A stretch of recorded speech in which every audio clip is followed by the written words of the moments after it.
नामदेव सुद्धा तेच म्हणतात दादा, नामामध्ये तेव्हा नरदेह या नरा पण तयाचा मातेरा केला पुढे. कितीतरी कष्टानं हा नरदेह तुम्हाला मिळाला दादा. म्हणून तर नाथ महाराज म्हणतात काय, नरदेह दुर्लभ जाणार तुम्ही वासुदेव वासुदेव म्हणा.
असं चांगला वादक का भेटलं मजा येते का.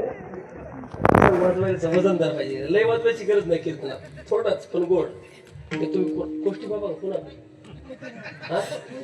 वैद्य बाबा काय देते काय सर्व महामेरू वैद्य बाबा सामान्य वैद्य बाबा, मग पांचाळ गुरुजी आणि मग आपण सर्वजण. वा आम्ही गोष्टी बाबाची होतो एकच ना, आपण एकाच माळीची म्हणी. वा म्हणजे पखवाज गोष्टी बाबाकडे शिकलो मी 2-3 वर्ष. नंतर बाकी शिकेन गुरुवारी शंकर महाराज पांचाळ गुरुजी या फॅक्टरीतला माल आहे.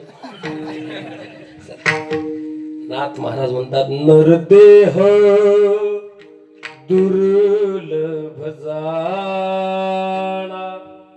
शतवर्षाची गणना त्यामध्ये दुःख यातना तुम्ही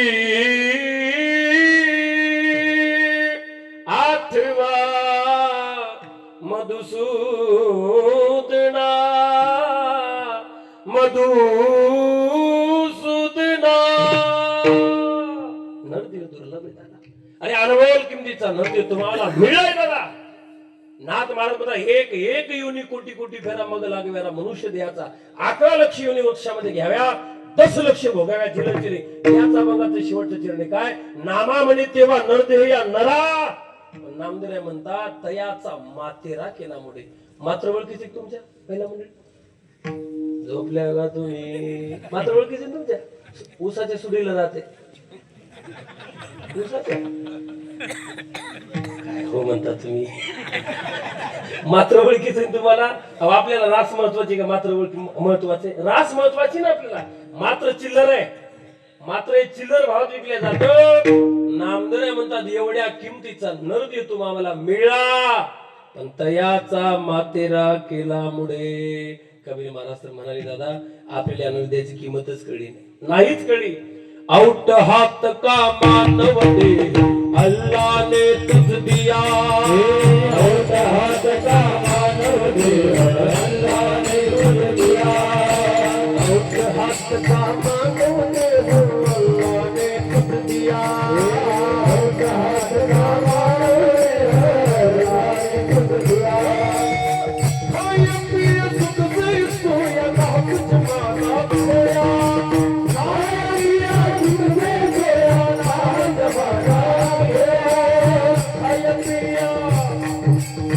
Oh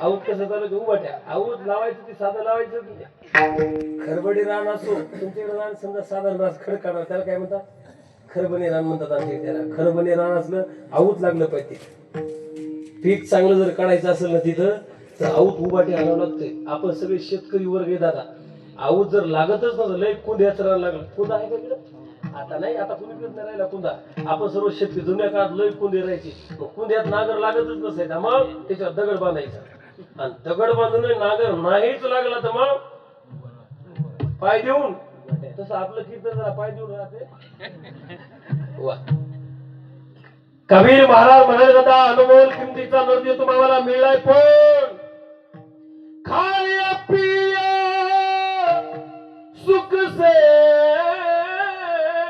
सोया किंवा खोया हे नाहक जमाना खोया खाया पिया सुख से सोया नाहक जमाना खोया रे भजमन नारायण भजमन नारायण खाण्यापिण्यात आता या नद्याचं वाटून केले आपण खाण्यापिण्यात कळलं का खाण्यापिण्यात नसेलच कळलं आता कळलं तुम्हाला खाण्यापिण्यात या नद्याचं वाटून केले दादा खाण्यापिण्यासाठी या नदी नाही हो एक बायको नवऱ्याला म्हणे ऐकता तुम्ही म्हणा एक बायको नवऱ्याला म्हणे हे पाच संध्याकाळी तो ढोसून घरी येईल तर घरात घेणार नाही खरं सांगा महिला म्हणून तुमच्या ढोसूनवाले शब्द ओळखीचा आहे का आहे ना जमलं की मग ओळखीचं द्यायचे आपल्याच इकडचा शब्द आहे आणि आपल्या हिंगोलीची वाशिमची बुलढाण्याची भाषा काय साधी आहे का टोंगळा शब्द कोणत्या पुस्तकात आहे टोंगळा टोंगळा टोंगळा टोंगळच तर तू खाली म्हणतात मला टोंगळा जोऱ्या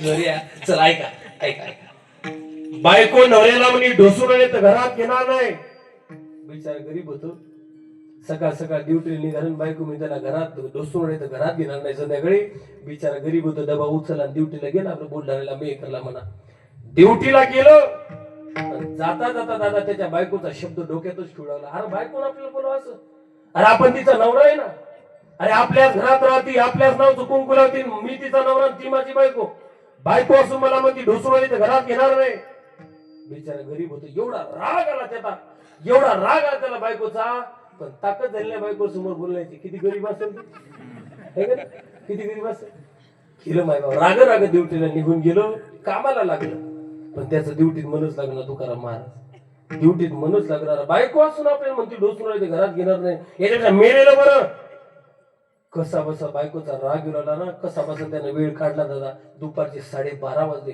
12:30 वाजेपर्यंत त्याने बायकोचा राग काढला बायकोनं आपल्या असं बोला ढोसून येते घरात घेणार नाही ढोसून येते घरात घेणार नाही म्हणजे बायकोचा राग कंपनी दुपारचे 12:30 वाजले पण त्याच्या डोक्यात चांगला विचार आला तो मला अरे बरं झालं बायको आपल्याला बोलली अरे बायकोच्या एका बोलण्याचा परिणाम एवढा झाला अरे ड्युटीला आपण लावूनच यायचो पण बायकोच्या एका शब्दाचा परिणाम असा झाला दुपारचे 12:30 वाजले अजून आपण व्यसनाला हात लावला नाही म्हणजे बायकोच्या एका शब्दाचा परिणाम 6 तास गेले कंट्रोल झाली आता राग नाही केला त्यानं आता तो उपकार म्हणू लागला बरं झालं अरे बायको बोलली ते बरं झालं बायकोच्या एका शब्दानं सकाळच्या 6 वाजे लावून यायचो ना 12:30 वाजले अजून आपण हात लावला नाही बायकोच्या एका शब्दाचा आपल्यावरती परिणाम झाला ना बरं झालं बायको बोलली बरं झालं बायको बोलली आता तो बायकोचा राग नाही आता तो बायकोचे उपकार म्हणू लागला बरं झालं बोलली असे उपकार मान्य संध्याकाळचे 5:30 वाजले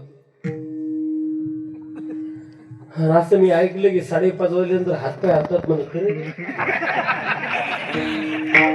म्हणा बरं आता आपल्याला त्याचा काय अनुभव नाही पण म्हणा हातपाय हातात म्हणा त्याचे हातपाय लागले तो म्हणला बायकोची उपकार झाले राव अरे एका शब्दानं दिवस गेला आपण हात नाही लावला एका शब्दाचा बोलण्याचा परिणाम एवढा झाला दिवस गेला आपण व्यसनाला हात नाही लावला बरं झालं बोलली बायकोच्या एका शब्दाने एक दिवस गेला ना आणि इथून पुढे बंद म्हणजे बंद आजपासून व्यसन बंद म्हणजे बंद तो मला आपल्याला एवढा आनंद झाला व्यसन सुटल्याचा आनंद झाला आणि आजपासून व्यसन म्हणून घ्यायचीच नाही पण व्यसन सुटल्याचा आनंद झाला म्हणून आणि हातपाय हलू लागले म्हणून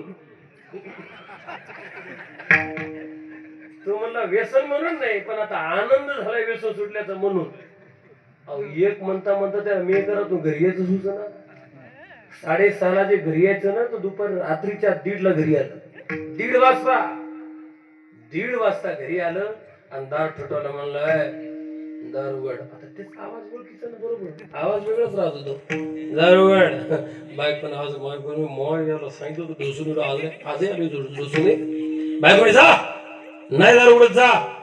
तो म्हणला तुला हे बघ सांगतोय दार उघडा. बायको म्हणजे उघडणार नाही. तुम्हाला सांगितलं ढोसून घरात घेणार नाही. तो म्हणला तुला गुन्ह्या गोविंदा सांगतोय दार उघड. बायको म्हणजे गुन्ह्या मिळाल गोविंद्या मिळा जा नाही दार उघड. तो म्हणला तुला माहिती ना आपल्याला किती राग येतो. दार उघड. बायको म्हणजे नाही उघडलं तर काय करतात तुम्हाला काय करतात जीव देईन जीव. ते इतकं हुशार. बायको म्हणे जा रोजच चाललंय तुमचा जीव देईन जा द्या जीव. समोर असं पुरुष गटार वाहत होतो. बायको जीव द्या म्हणल्यावर गेलं ना पण गेलं दरवाजासमोर उचलणीचा दगड उचलला येण्याचा. दरवाजा नाही आणला दगड घेऊन गटराकडे गेलो आणि तो दगड असा काय मापात टाकला होतो मी. सूत्रात पाहिजे मापात पाहिजे वा.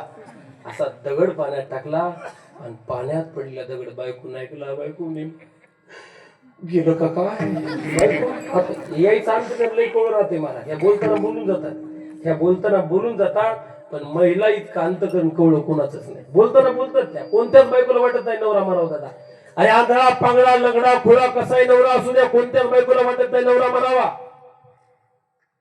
पाण्यात दगड टाकला बायकोच्या कानावर. बायकोनं गडबडीने दारू उघडलं आणि बायको जसं दारू उघडलं ना ती इतकं हुशार त्या दगड टाकला दरवाज्याला लपून बसलं होतं ते. बायकोन दारू बायको गेली गटराकड. हे दरवाज्याला लपलेलं घरात गेलं यानं आतून दरवाजा बंद करून घेतला. आता बायको बाहेर आणि हे घरात. रात्रीच्या 1:30ला दरवाजा खटकन वाजला.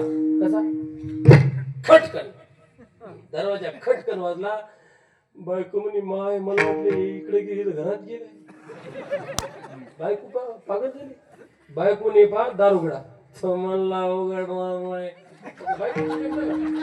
बायको म्हणली पा दार उघडा. तुम्हाला गुन्ह्या गोविंद्या सांगते दार उघडा. तो म्हणे गुन्हे मेला गोविंद्या मेला. बायकोचे शब्द ना सगळे गुन्हे मेला गोविंद्या मेला. बायको म्हणली मी तुमची बायको आहे. रात्रीचा 1:30 वाजलाय दार उघडा. तो म्हणला उघडणार नाही. बायको तुम्हाला माहितीये ना. तो म्हणला नाही उघडलं तर काय करशील. बायको म्हणली काय करशील. रात्रीचा 1:30 वाजलाय तुम्ही जर दार नाही ना उघडलं तर एवढ्या रात्री 1:30 वाजता सगळं गाव आपल्या दारात जमा करीन बोलून घे. तो म्हणला मी सुद्धा सगळं गाव जमा झाल्यावरच दार उघडी. आणि आलेल्या लोकांना म्हणेन इतक्या रात्री उशिरा 1:30 वाजता कुठे गेली. कवी महाराज म्हणतात दादा याच्यासाठी आनंद नाही. खाया पिया सुख से सोया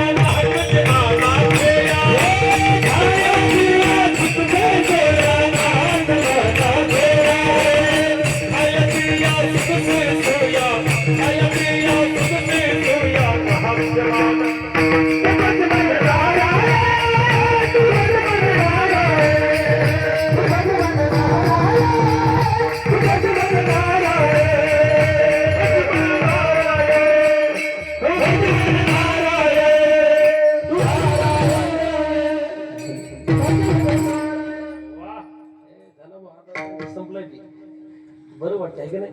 चांगली गायक वादक असले सिस्टीम चांगली लागली की बरं वाटते. गायला तुम्हाला आनंद देतो वाजवायलाही आनंद देतो. तुम्ही सगळे चांगले असले आपल्यालाही बोलायला आनंद देतो आणि आपण सगळे चांगले असे घ्यायला बरं वाटतंय ना. द्यायचे एक झोपूती कीर्तन गाव इथं चांगलं आहे. चांगलं होणारच ना. गुरुजी हा दरबार काय सामान्य साधूच आहे काय. वैराग्य मूर्ती आसरू बाबाचा दरबार इथं कार्यक्रम रंगणारच. महात्म्य या बाबाचं आसरू बाबाचं हे महात्म्य दादा ही सामान्य भूमी नाही साधूची भूमी आहे. चला मी काय सांगत होतो एवढा मोल किमतीचा नरदे तुम्हाला मिळला दादा पण आपल्याला नरद्याची किंमत नाही. खाया पिया सुख से सोया तुकोबारा म्हणतात महाराज खाण्यापिण्यात घालण्यासाठी नरदे नाही दादा. या जन्माचं सार्थक करण्यासाठी नरदे तुम्हाला प्राप्त आहे. पण तुकोबारा आहे आम्हाला सुद्धा या जन्माचं सार्थक करायचंय. काय करावं लागेल तुकोबारा 4 गोष्टी करावं लागतील. एक तुम्हाला या जन्माचं सार्थक करायचं असेल तर या शरीरावर तुम्हाला विजय मिळवावा लागेल. 2 तुम्हाला जन्माचं सार्थक करायचं असेल तर देवावर विजय मिळवावा लागेल.